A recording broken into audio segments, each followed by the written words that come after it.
guess that's about as good as this thing's going to shoot.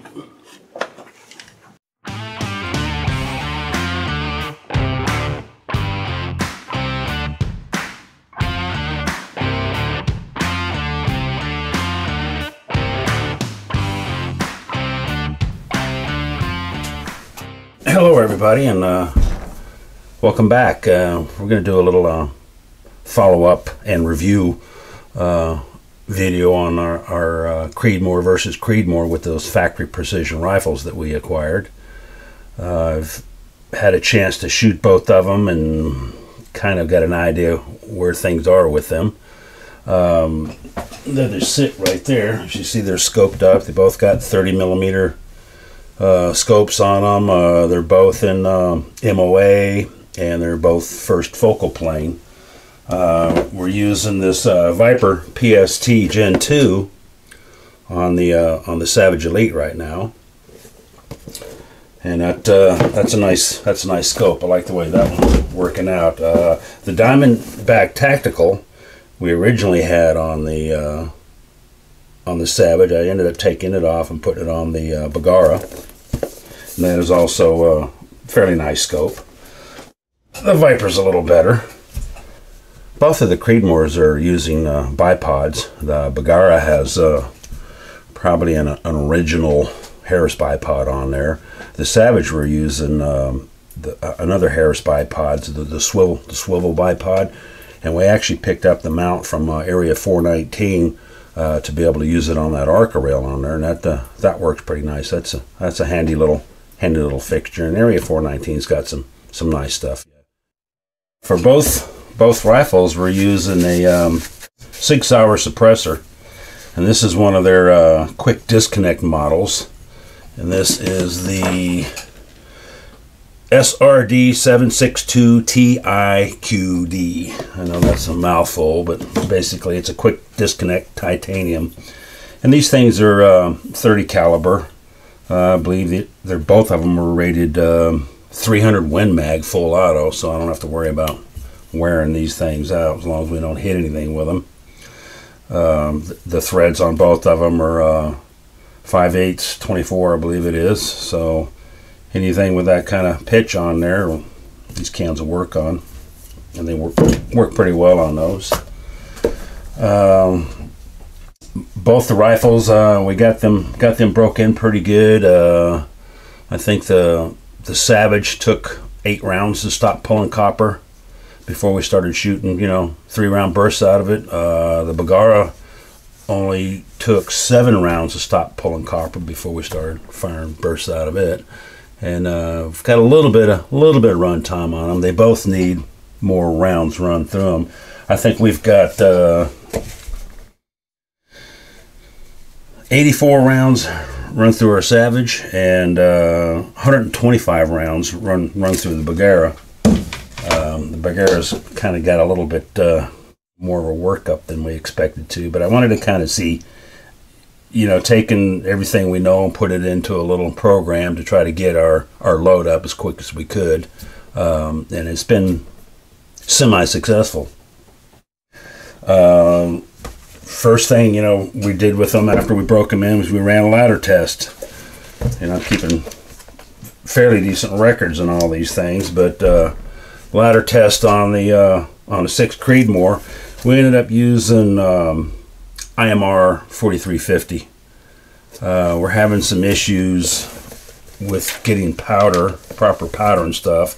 I know I said I was going to use the Hodgdon, but the Hodgdon right now, what we've got left of it is pretty well dedicated to another gun. So we went with an IMR. We had IMR. The ladder test come up nice. Got us a nice little flat spot and a pretty good speed, over 3,000 feet per second, using those Berger 105. So I thought that was pretty good. We're going to run with that. The 6.5 Creedmoor, on the other hand, was a different story. First, we ran the IMR 4350 through it. It didn't give me the results I wanted. It just pretty much went straight on up, no plateaus, and hit pressure pretty quick. Underneath 2,700 feet per second, we were already hitting pressure signs. Then we tried some super performance in there. We do have some of that, and that gave us a couple of looking little nodes, but there again, they were still kind of low.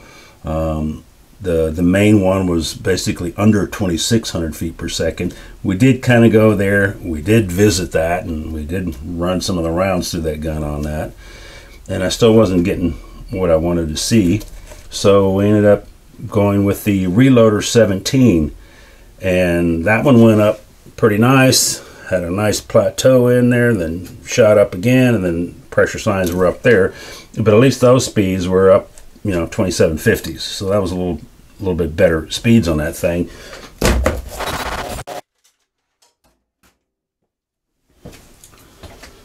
Well, there's nothing like getting interrupted in the middle of a video.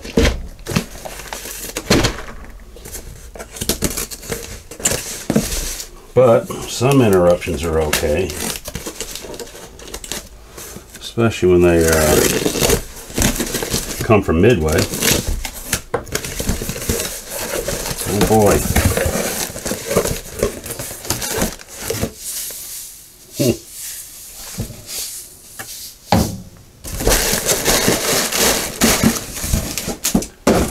Everybody could use a little bit of gunpowder. Hybrid 100V.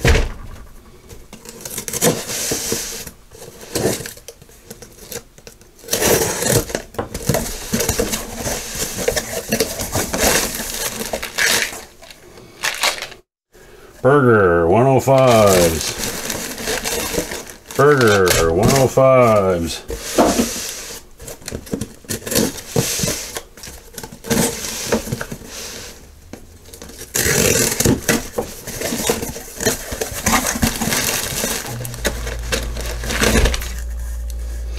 Berger 105. Berger 105s. And hopefully 2854, 2854, 2854, 2854, all the same lot. Woot!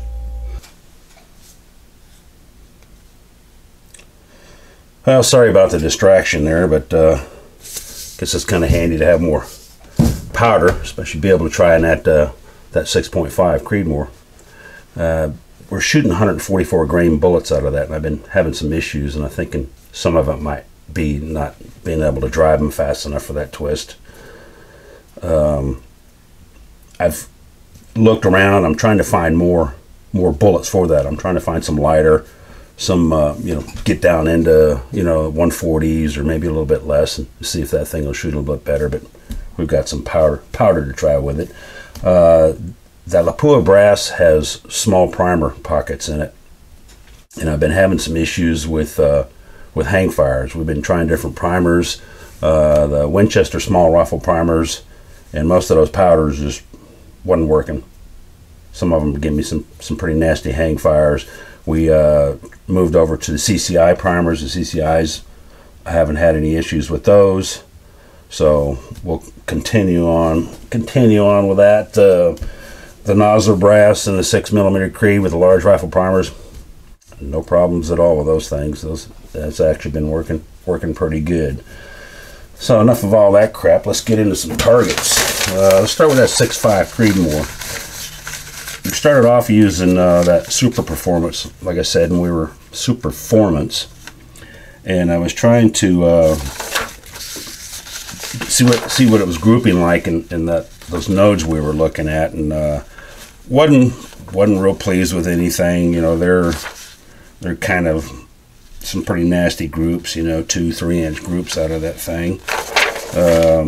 We got out to 200 yards. I was doing some testing one day at 200 yards with this thing, and I was trying some different seating depths, trying to see if I could maybe find a different seating depth on that 6.5 that made it work a little bit better. And some of them kind of looked interesting.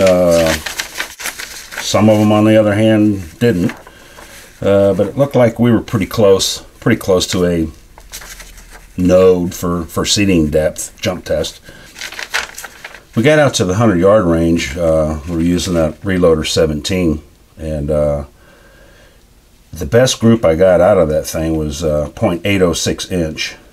That was the 5-shot group at 100 yards. Our speeds were 27.53.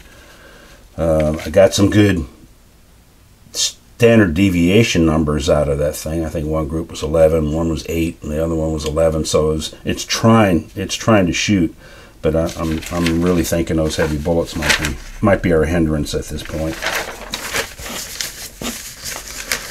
And that was the 6.5.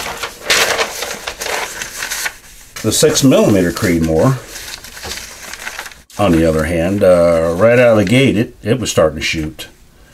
We got some rather interesting results out of that. We kind of played in right at the beginning of the node.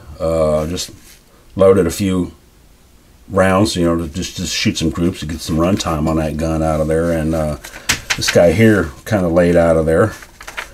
So that was kind of interesting. So we're staying in that neighborhood. Then I got out to 200 yards and started trying to shoot some stuff. And we actually did a little bit of powder changes in there. You know, 2/10 at a time, changing, you know, powder around that node, trying to look and see, you know, what was better in there. And lo and behold, we managed to spit this guy out.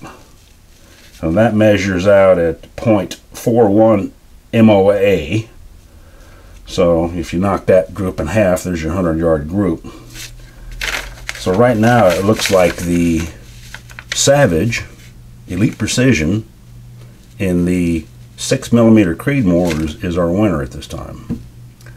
We're definitely going to be shooting these guns more. We're definitely going to tweak around that load on the Creedmoor. I'm thinking once I get my other dies from L.E. Wilson, I'll be able to do some better jump tests on that thing and dial it in a little bit better. That's one of the reasons why it's got that other scope on there. Right now that looks like it's a better package at this time. The 6.5 still going to need still in development, let's say. But we will keep you posted of what's going on. We're going to try this other powder. I've got some Vita Viore N150 coming. I might try that in there, and hopefully I'll be able to get my hands on some lighter bullets. But we'll keep you posted on what happens with that thing, and as always, we'll catch you next time.